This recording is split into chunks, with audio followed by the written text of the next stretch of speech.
ہم لوگ پڑھ رہے تھے آیت نمبر 42 میں کہ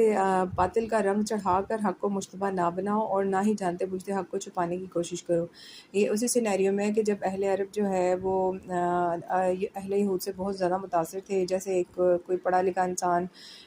ہائیلی کوالیفائڈ جو ہوتا ہے اس سے کوئی کم پڑھا لکھا یا جاہل انسان اس سے ذرا انسپائر ہو جاتا ہے، اسی طریقے سے اہل عرب جو ہے وہ یہودیوں سے تھے۔ تو یہودی چونکہ ان کی کتابوں میں ہر چیز صاف صاف لکھی ہوئی تھی کہ واقعی یہ نبی کریم صلی اللہ علیہ وسلم ہی ہیں اور وہ پہچان گئے تھے، تو انہوں نے پھر بھی اس حقیقت کا اعتراف کرنے کے لیے بھی وہ تیار نہیں تھے کہ جو کچھ آپ صلی اللہ علیہ وسلم پیش کر رہے ہیں وہ صحیح ہے، کیونکہ وہ تو خود بھٹک چکے تھے نا ان تعلیمات سے، اس لیے وہ چاہتے ہی نہیں تھے کہ ہمیں ان تعلیمات پر دوبارہ آنا پڑے جو ان کی اپنی کتابوں میں صحیح درج تھا، کیونکہ ان کی تحریفات ہو چکی تھی تورات میں بھی انجیل میں بھی۔ تو وہ نہ ہی سچائی کی کھلی تردید کر سکتے تھے اور نہ ہی سیدھی طرح اس سچائی کو مان لینے پر آمادہ تھے۔ دونوں راستوں کے درمیان انہوں نے طریقہ یہ اختیار کیا کہ ہر سائل کے دل میں نبی کریم صلی اللہ علیہ وسلم کے خلاف اور آپ صلی اللہ علیہ وسلم کی جماعت کے خلاف، ایک مشن کے خلاف کوئی وسوسہ ڈال دیتے، یعنی وہ ایسی باتیں کرتے کہ شکوک و شبہات میں پڑ جائیں، ان سے ایسے سوالات کہلواتے کہ وہ لوگ خود بھی الجھیں یا پھر نبی کریم صلی اللہ علیہ وسلم کے پیروکار بھی الجھ جائیں، تو وہ انہیں ایک طرح سے جو ہے نا پینک بھی نہیں کہنا چاہیے، یعنی کہ ان کو الجھانے کی کوشش کرتے تھے۔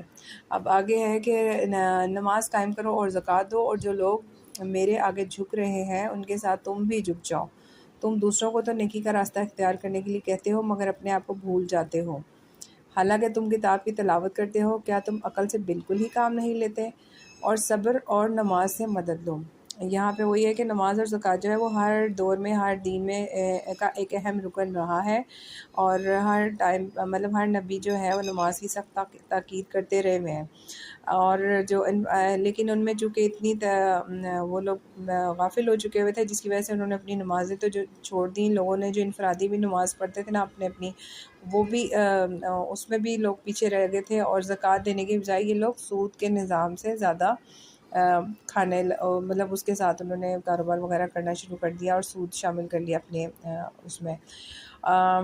اپنے کمائی میں۔ اور اس میں یہ ہے کہ اگر تم نیکی کے راستے پر چلنے میں دشواری محسوس ہوتی ہے تو اس دشواری کا علاج صبر اور نماز ہے۔ ان دو چیزوں سے تمہیں وہ طاقت ملے گی جس سے یہ راہ آسان ہو جائے گی، یعنی صبر جو ہے، صبر کا مطلب ہے اپنے آپ کو روکنے اور باندھنے کے ہیں۔ اس سے مراد ارادے کی مضبوطی، عزم اور پختگی، اور خواہشات اور نفس کا وہ انضباط ہے جس سے ایک شخص نفسانی ترغیبات اور بیرونی مشکلات کے مقابلے میں اپنے دل کو جو ہے وہ پسند کیے ہوئے راستے سے لگاتار پڑھتا چلا جائے۔ یعنی وہ کہہ رہے ہیں کہ ارشاد اس میں صرف اس اخلاق